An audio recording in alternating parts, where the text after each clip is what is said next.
waxqabadkii madaxweyne xasan sheekh maxamuud muddadii 4 sano xilka hayay soo celinta ammaanka dalka federaalka iyo dib u heshiisiinta dib u habeynta hanaanka maaliyadda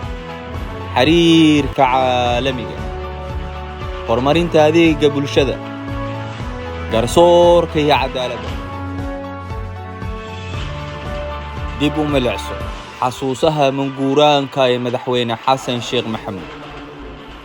2012 waxa ay Soomaaliya u ahayd xilli isbedel taariikhi ah bilow safar soo socday 4 sano waa markii uu xilka madaxweynenimo la wareegay madaxweyne xasan sheekh maxamuud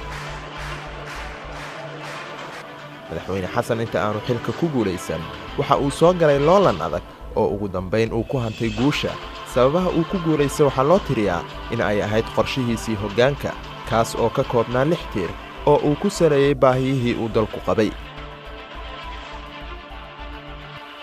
haddaba maxaa isbedelay Soomaaliya gudaheeda 4 sano xafiisku uu ka maqan yahay madaxweyne xasan sheekh maxamuud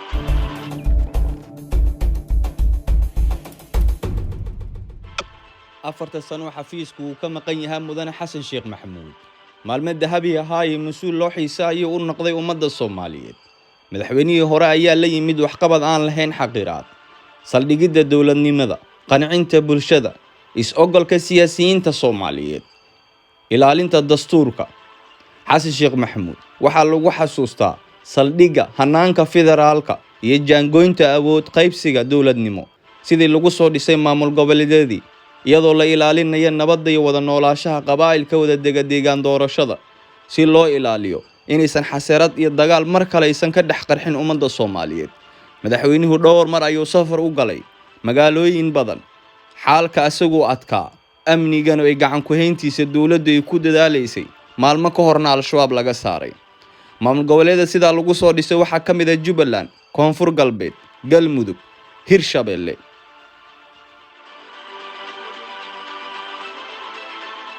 dalku 4 sano kadib uu dhisan yahay hanaanka federaalka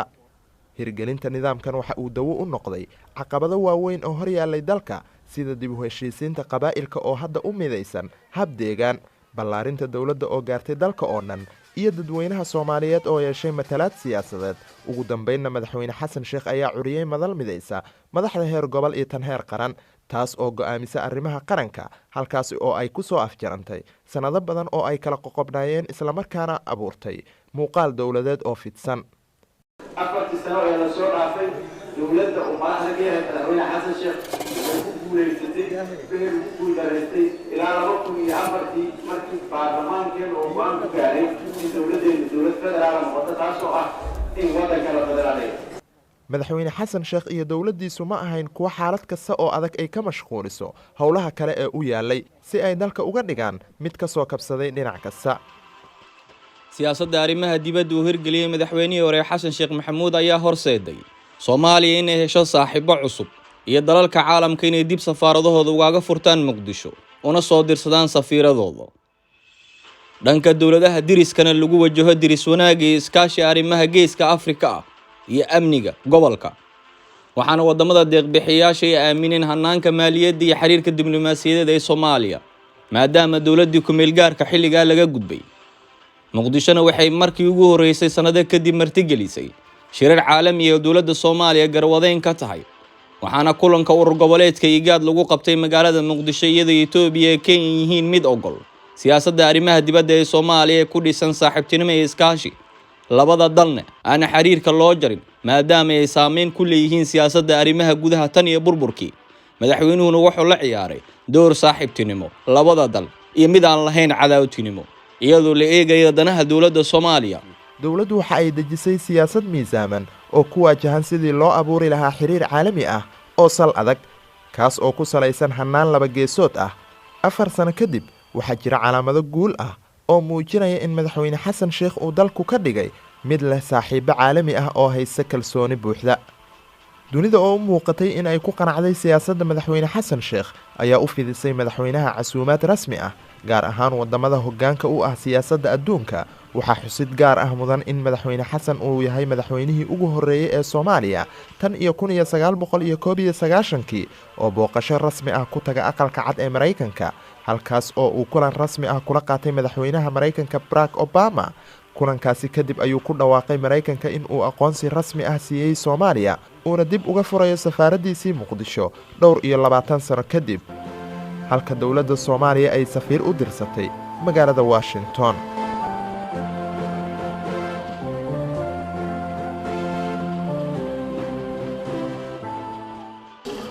dowladda Ingiriiska ayaa iyana dhankeeda u fidisay dowladda Soomaaliya xiriir heerkiisu uu aad u sareeyo, kaas oo ka dhashay kulankii taariikhiga ahaa ee madaxweyne Xasan Sheekh iyo ra'iisul wasaarihii hore ee UK David Cameron ku dhex maray xafiiska Downing Street, waxaana daba socday in Soomaaliya ay ku dhawaad 30 sano kadib safaaradeedii ka furatay London, halka UK ay iyana ka furatay safaaradeedii Muqdisho. dowladda China ayaa sidoo kale safiirkeeda u soo dirsatay Muqdisho, sidaasi waxa Soomaaliya ku jooga 3 ka mid ah dalalka leh quwadda loo yaqaano veto power-ka. 10 dal oo kale ayaa iyaga oo ka faa'iideysanaya xiriirka ay Soomaaliya la yeelatay quwadaha waaweyn ee adduunka, waxa ay Muqdisho u soo direen safiiradooda, kuwaas oo si isdaba joog ah u tagay xafiiska madaxweynaha si ay ugu wareejiyaan warqadahoodii safiirnimo. xiriiradaasi laba geesoodka ayaa Soomaaliya u soo jeeday in ay booqashooyin aan kala go' lahayn ku yimaadaan madax uu maqaamkoodu sareeyo. xoghayaha arrimaha dibadda Mareykanka John Kerry ayaa waxa uu noqday xoghayihii ugu horeeyay ee yimaada Muqdisho tan iyo 1992. waxa uuna la kulmay madaxweyne Xasan Sheekh iyo qaar ka mid ah bulshada Soomaaliyeed, taas oo tusaale fiican u ah sida ay kalsoonida dunida ugu soo noqotay Soomaaliya. shirarkaasi iyo kulamadaas Soomaaliya waxay ka faa'iido qorshayaal u hirgalay, inkastoo dowladda haatan jirto garwadeenka ka yahay madaxweyne Maxamed Cabdullaahi Farmaajo ee lugta ku dhufatay. Soomaaliyana maanta aysan lahayn siyaasad arrimo dibadeed oo la isku haleyn karo. dib u milicso shirarkaas iyo qorshooyinkii dowladda Xasan Sheekh Maxamuud waxyaabihii ka hirgalay ee maanta faa'iidada u ah ummadda Soomaaliyeed. aragti qaran oo ah in dunida ay bedesho qaabkii hore ee ay kula macaamili jirtay Soomaaliya. caalamka ayaana garowsaday fikirkaasi oo u arkay mid qaadasho mudan, waxaana aragtidaasi ka dhashay mashruuc lagu magacaabay Somali Compact, kaas oo dowladdu la tagtay shirweynihii caalamiga ahaa ee lagu qabtay dalka Belgium,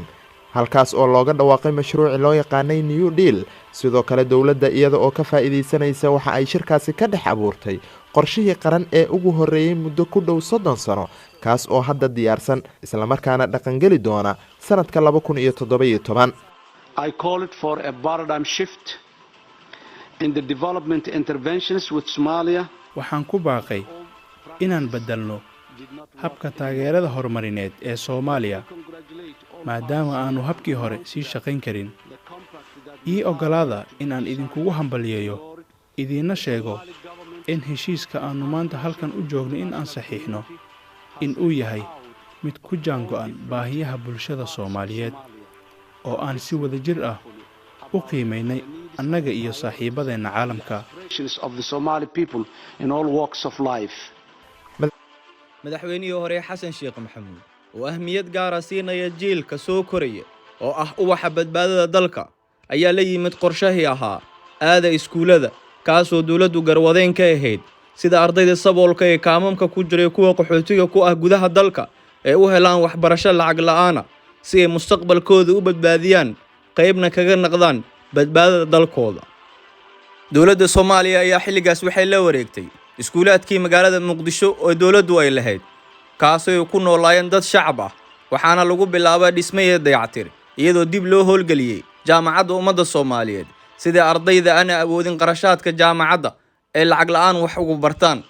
waxa uu sidoo kale madaxweyne Xasan Sheekh Maxamuud u yeeray qoora Soomaaliyeed si uga tala bixiyaan manhajka cusub ee dalka iyo dib u howlgelinta manhajka waxbarasho ee qaranka Soomaaliya.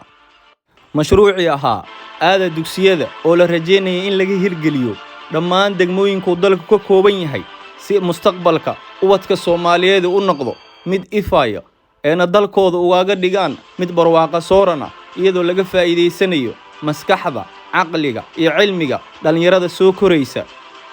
maadaama dowladuhu ay ku tartamaan adeega bulshada iyo bulshada si walba dowladooda ay u dhisto. dowladda haatan joogto waxay burburisay qorshayaal badan oo dowladdii ka horeysay ee hirgelisay, iyadoo dhammaan la dafiray waxqabadkii madaxweynayaashii ka horreeyey mudane maxamed cabdulaahi farmaajo.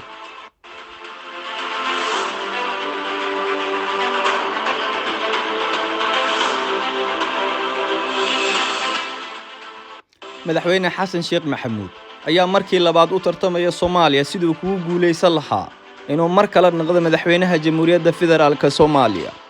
qalbi wanaag, isqancin, farxadiisa, hadal jeedin, tala tusaaleen oday Soomaaliyeed oo loo xiisay ayuu u noqday Jamhuuriyadda Federaalka Soomaaliya. Tani is arag dambo waxaan idinku dhaafeynaa Soomaaliyay nabad.